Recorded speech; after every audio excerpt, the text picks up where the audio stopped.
At my baby shower, in front of my family, my husband's family, our friends, everyone, my mother-in-law stood up, looked straight at me and said, "We're getting a paternity test, just to be safe." She said it like she was asking if I wanted more cake, like it was no big deal to question whether the baby inside me belonged to her son. Then my husband, who I've loved, supported, and trusted for 5 years, nodded and added, "Can't hurt." He wouldn't meet my eyes. He just said it like we were talking about ordering an Uber. I looked around. Half the room froze. A few people awkwardly laughed, thinking it was a joke. My sister's face turned bright red. My mom dropped the plate she was holding. But me? I smiled. I took a deep breath, stood up slowly, and said, "Already did one. But not for him. It's for your dad." You could feel the air get sucked out of the room. Every single person went silent. Then everything exploded, people shouting, crying. My father-in-law nearly knocked over a table trying to leave. And my husband? He just stood there, staring at me like I'd just turned into a stranger. But I wasn't the one keeping secrets. And this? This is the part of the story they didn't see coming. My name is Leona Hart, and by the time I was 7 months pregnant, I had already decided that my baby's last name might be the only thing I kept from my husband's side of the family. My home was decorated with pink and gold balloons, soft baby blankets, and cupcakes shaped like tiny bottles. I had spent weeks planning my baby shower with my younger sister Tasha, and it was the first time I had allowed myself to feel excited. For the first time in months, I didn't feel sick or bloated or stressed. I felt hopeful. I stood in front of the mirror in a rose-colored maxi dress, one hand under my belly, and smiled. That smile would barely survive the afternoon. Tasha peeked her head in and whistled. "Damn, sis, you don't even look swollen today." I laughed and threw a pillow at her. "Thanks. That's the nicest thing anyone's said to me in weeks." She walked over, adjusted my necklace, and looked at me. "You ready to see Cynthia?" My stomach dropped. Cynthia Hart, my mother-in-law, had a way of draining the joy out of a room. It wasn't what she said, it was how she said it. She never directly insulted me. She didn't have to. She'd use a smile to mask every dig, every judgment. The first time we met, she looked me up and down and asked if my parents were in education or entertainment, as if I couldn't possibly have gotten into law school without a shortcut. And yet, here I was, still trying to win over a woman who never wanted to see me win at all. "I'm not ready," I admitted, "but it's Micah's day." That was our son's name, Micah, a name I had chosen, one my husband Evan didn't even fight me on. At that moment, I thought it meant he was finally listening. I thought we had finally become a team. The guests started arriving. Friends from college, coworkers, cousins, old neighbors. My mom, Janet, was the first to show up, arms full of food, already fussing over centerpieces and trying to feed everyone. She kissed my cheek and whispered, "You look like a goddess." I hugged her tight. "I don't feel like one, but thanks." When Evan's parents arrived, the energy shifted. Walter, my father-in-law, hugged me a little too long. He always did. He'd kiss my cheek and linger, like he wanted to say more. He'd send me messages late at night asking how I was sleeping, how the baby was kicking, if Evan was treating me well. I used to think he was just kind. Then I started paying attention. Cynthia strutted in behind him, carrying a box and wearing a tight-lipped smile. "We brought our own cake. You know how Evan likes chocolate." She looked me up and down. "You've grown." "I'm pregnant, Cynthia. That's kind of how it works." She smiled wider. "Yes, well, not all weight gain is baby-related." I forced a laugh, excused myself, and went into the kitchen. Tasha followed. "I swear to God, if she breathes wrong, I'm flipping the buffet table," she said. "Please don't. I like the food too much." Despite Cynthia's attitude, the party went smoothly. At first, there were games, gifts, and laughter. For a little while, I forgot who was in the room. My best friend made a toast. My aunt cried during the slideshow. Evan rubbed my back while I opened onesies and rattles and books I'd loved as a child. He looked proud. I looked loved. But underneath it all, something in me stayed alert, like a wire pulled too tight. Cynthia had barely spoken to me all day, but she hovered near Evan, whispering in his ear every chance she got. When I caught his eye, he'd smile and brush it off, but I could tell he was hiding something.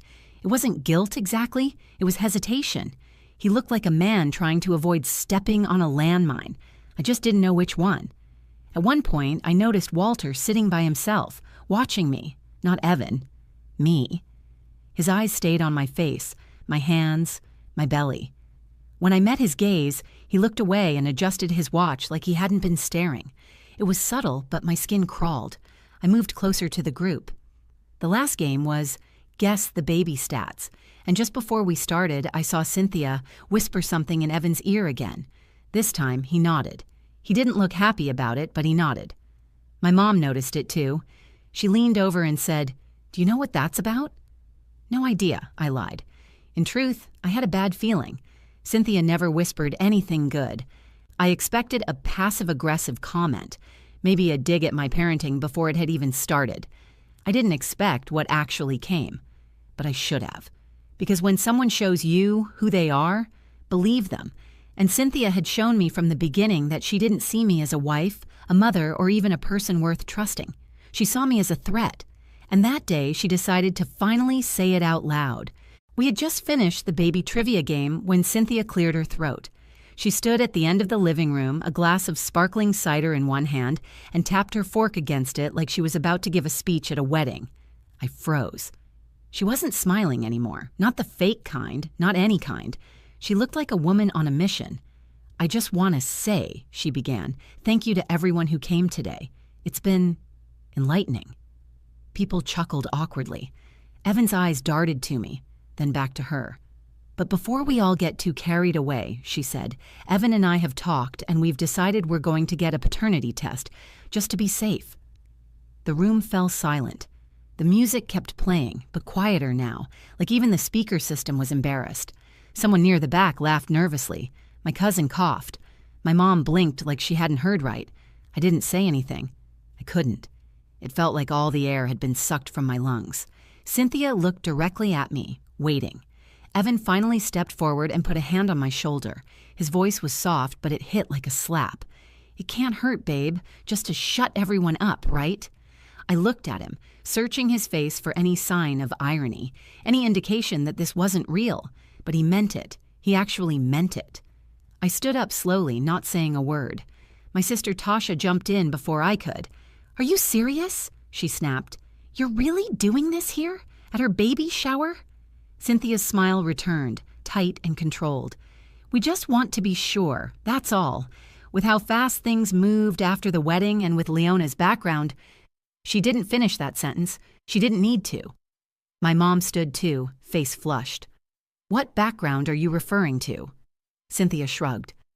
"We just want to protect our son, our family. You can understand that, can't you?" The gall of it. To stand in my house, eat my food, watch me unwrap baby gifts, and then accuse me of lying about the father of my child in front of everyone. And to say it like she was asking about the weather. Evan didn't say anything else. He just stared at the floor like a boy caught between two parents, like he had no say in it. Like he wasn't the man who had helped me pick out this home, this nursery, this life. Walter finally spoke. "Cynthia, maybe this isn't the time." She turned to him. "If not now, when? When she's already on the birth certificate? When it's too late?" I looked at him too. He met my eyes for a second, then looked away. There it was. Every single person who could have stood up for me, who should have, just stayed quiet. And in that moment, the humiliation didn't sting as much as the realization. This wasn't about the baby. This wasn't about doubt. It was about control. This was Cynthia's final test, her way of forcing me to kneel or fight. She wanted me to beg for their trust. But I wasn't going to do either. What she didn't know was that I had already seen this coming. A month earlier, after one too many late-night texts from Walter, I started paying attention. One night, he messaged me at 1:14 a.m., asking how often Evan had been home. He claimed he was worried about me being alone. I showed the message to Tasha. She said what I had been afraid to admit, that something felt off. So I did something no one expected. I ordered a discreet at-home DNA testing kit. I swabbed my cheek, and when Evan fell asleep, I took a swab from him too. Then I waited. The results came back a week before the baby shower, and the first thing I did was check the baby's match against Evan's. It was a match. No doubt. I knew it would be, but part of me needed to see it, to know for sure. But then I did something else. I still had a DNA sample from a family ancestry kit Walter had left at our house over Christmas. He had bragged about tracking his Scottish roots. I sent that in too, just to satisfy a question that had been gnawing at the edges of my mind. When I got the results, I sealed them in an envelope and kept it in my purse. I didn't know what I would do with them, not yet, but I had them. I was ready.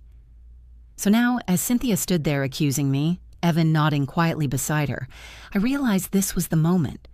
I could stay quiet, let the shame settle in the room like smoke, or I could clear the air with fire. I looked around the room, at the people who thought they knew me, at the man I married, at the woman who never believed in me. Then I smiled. "Actually," I said, "I already did a paternity test." Cynthia blinked. "You what?" I stepped forward and took the envelope out of my purse. But not for Evan. I tested the baby against Walter. The room cracked open.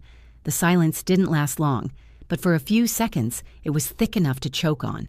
And then everything unraveled. When the words left my mouth, I tested the baby against Walter. It was as if I had ripped the roof off the house. The air snapped. Conversation stopped. Someone in the back whispered, "What?" like they were afraid they'd misheard me. But they hadn't. I repeated it clearly this time. I already did a paternity test, but not for Evan, it's for Walter. Walter's face went white. His glass clinked against the table as he slowly set it down. Cynthia's mouth opened, then closed. For once, she had no words. Evan looked from me to his father. His lips parted in confusion. My mom gripped the edge of the table like she was bracing for a storm. Tasha just folded her arms and stepped behind me. I didn't raise my voice. I didn't cry. I stood there in the center of the room with the envelope in my hand and fire in my chest. I had imagined this moment a dozen times, but I hadn't expected it to feel so calm. Walter finally found his voice. "Leona, what are you saying?" I turned to face him directly. "I'm saying I got tired of being treated like a liar, like some outsider looking to trap Evan or scam this family. I knew someone would bring up the paternity test eventually, and I wanted to be ready, so I took matters into my own hands." "You tested me?" Walter asked, his voice shaking. "Without my permission?" "You gave it when you left that DNA kit at my house last December. You didn't think it mattered then." "I did." Cynthia slammed her glass down. "This is disgusting. You're out of your mind." I met her eyes. "I'm tired of defending myself, of being picked apart and second-guessed by you. I've been your son's wife for almost 3 years. I've never cheated on him, lied to him, or given you a reason to doubt me. But you've never needed a reason, have you? You just wanted to find one." Evan finally spoke. "Wait, so the test came back negative? What exactly are you saying, Leona?" I took a breath and looked at him. "I'm saying that Walter is not the father of this child. There's a 0% biological match, and I never believed he was. But the fact that I even felt the need to do that test should tell you something about the pressure your family has put on me." He stared at me like I was speaking another language. "You thought my dad might be the father? Why would you even think that?" I didn't, but I noticed things, messages, comments, the way he looked at me. "You ignored it when I brought it up. You always brushed it off, told me not to cause drama. So I decided to be the adult in the room and get answers instead of waiting for more questions." Walter was red now. He stood and pointed at me. "This is character assassination. I never touched you. I never said you did," I interrupted. "But your behavior was inappropriate. You crossed lines. And if I hadn't protected myself, you'd all still be sitting here questioning whether this child is even Evan's. So I proved it. I proved all of it." Cynthia stepped forward. "You've humiliated this family." "No," I said. "I gave you exactly what you asked for. The truth." The envelope was still in my hand. I placed it on the coffee table in front of Evan and stepped back. "Read it, or don't. It's yours. I'm done explaining myself." The room had gone from festive to silent in under a minute. People started looking at each other, unsure if they should stay or leave. Tasha walked up beside me and whispered, "You want me to start showing people out?" I nodded. "Start with Walter." Walter didn't move. He looked at Evan, then at Cynthia, then back at me. "You don't belong in this family." I tilted my head. "That's funny. I was just thinking the same thing about you." Tasha moved toward him, and Walter finally turned and walked out without another word. Cynthia followed, fuming. Evan stood in place, staring at the test results he hadn't opened yet. I didn't need him to. I knew what they said. My mom took my hand. "You didn't have to go through all that, baby." I looked at her. Yes, I did. No one else was going to stand up for me. When the room emptied out, Evan finally spoke again. "You should have told me. You didn't have to go behind my back." I turned to him. "And you didn't have to agree with your mother in front of our entire family. You didn't have to say 'can't hurt' like I hadn't given you every piece of myself. You want to talk about betrayal? Start there." He didn't answer, and I didn't push. That wasn't my job anymore. That day, I didn't just defend myself. I reclaimed something I had been slowly losing since I joined the Hart family: my voice, my boundaries, my peace. I had waited too long for someone else to speak up for me. In the end, I was the only one who did. The guests had mostly gone. Tasha was gathering plates in the kitchen while my mom comforted a shaken family friend who had witnessed the entire scene. The house still smelled like vanilla cupcakes and fried chicken, but the sweetness of the day had long since soured. Evan sat on the couch, staring at the envelope I had left in front of him. He hadn't opened it. He hadn't said another word since I confronted his parents. I stood a few feet away, waiting, but not pleading. I had said everything I needed to say. Finally, he spoke. "I just don't understand why you had to drag my dad into this. If you knew the baby was mine, why bring him into it?" His voice wasn't angry. It wasn't even defensive. It was small, confused, like a child realizing the grown-ups have been lying to him for a while. "Because I saw where this was heading," I said. "Your mother has been planting seeds since the moment she found out I was pregnant. I knew a paternity accusation was coming. I just didn't know when.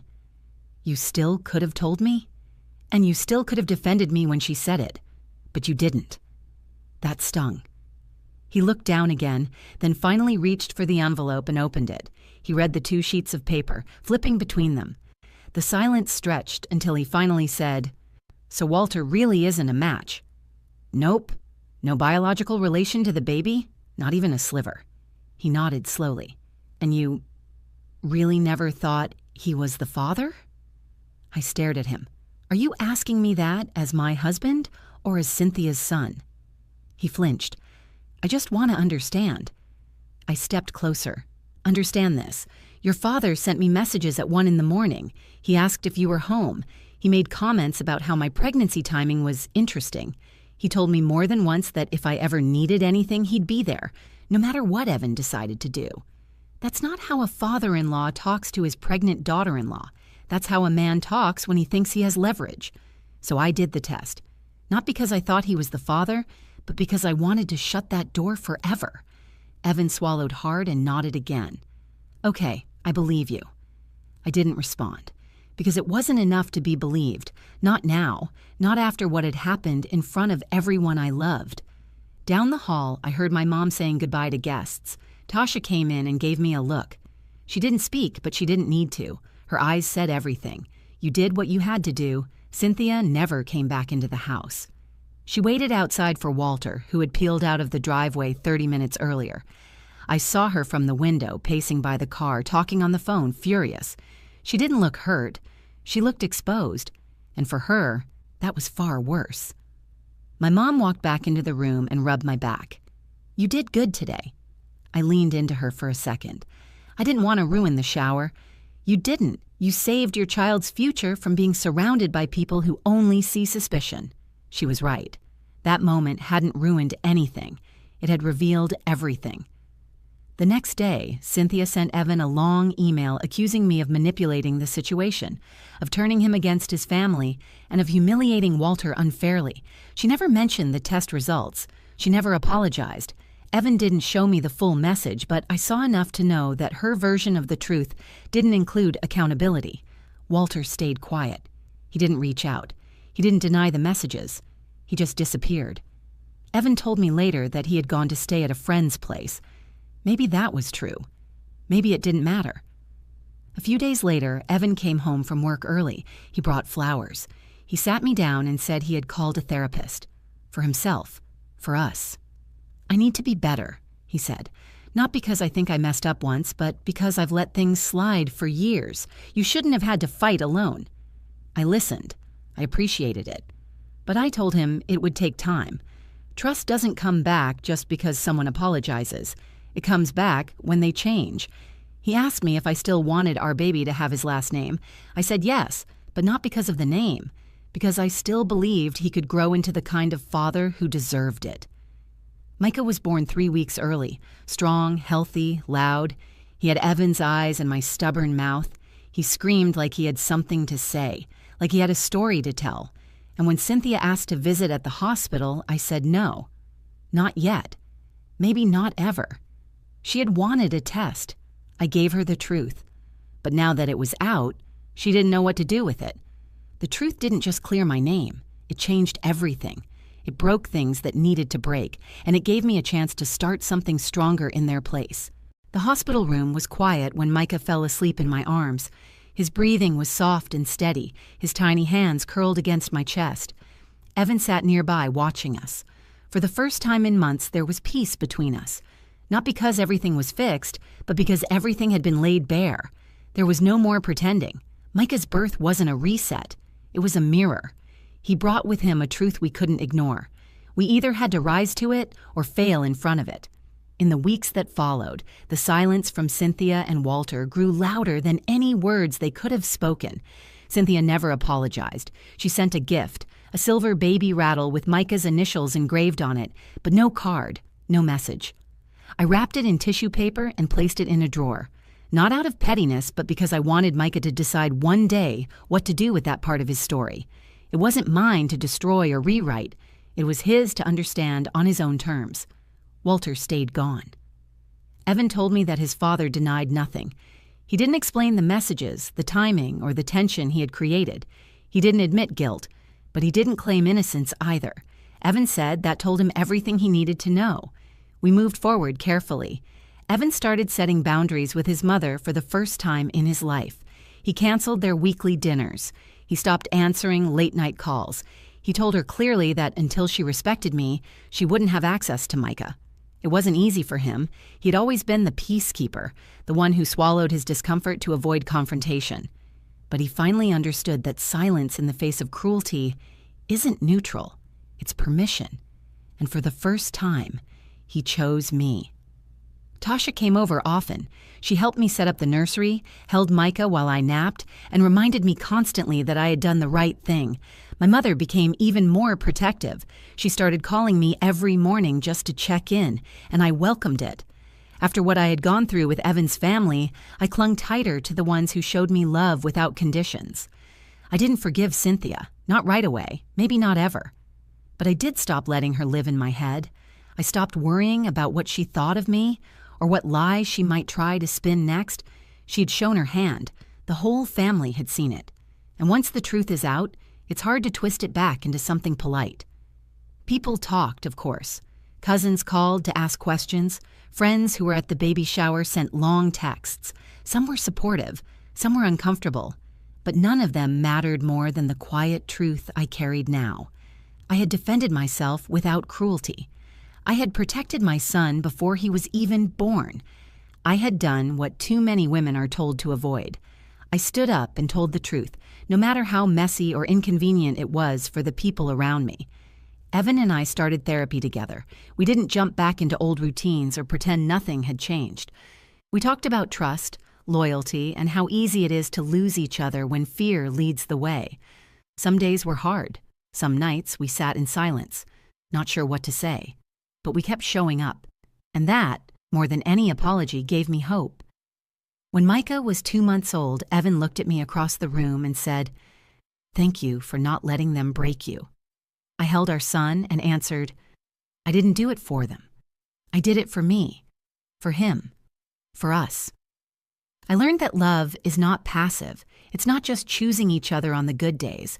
It's choosing each other when your family turns on you, when your name is doubted, when the room is full of people waiting to see if you'll crack under pressure. Love shows up when it's hard. And if it doesn't, then it's not love, it's convenience. I didn't set out to destroy anything that day. I only wanted to protect what I was building. But sometimes protection looks like confrontation. Sometimes it means exposing the cracks so the foundation can finally be rebuilt. To any woman who's been doubted, dismissed, or dragged through someone else's insecurities, let this be your reminder. You don't owe anyone your silence. You don't need their approval to tell the truth. And when they try to turn your strength into a threat, show them just how dangerous honesty can be. Micah won't remember that baby shower. But one day, when he's old enough to understand, I'll tell him the story. And I'll say, the day they tried to question your place in this world, I made sure they never did again. If this story made you feel something, anger, strength, even clarity, I hope you carry that feeling with you. Too many women are told to stay quiet, to protect the family image, to not make waves. But the truth matters, and protecting your peace matters even more. If you've ever had to stand up for yourself in a room full of people who doubted you, drop a speech bubble in the comments and tell your story. Or just say, I'm here, because you're not alone. Like this video if it hit home. Share it with someone who needs a reminder that their voice is powerful. Subscribe to the channel for more real, unfiltered stories that don't shy away from the truth. Thanks for watching. Until next time, protect your peace, trust your gut, and never let anyone test your worth.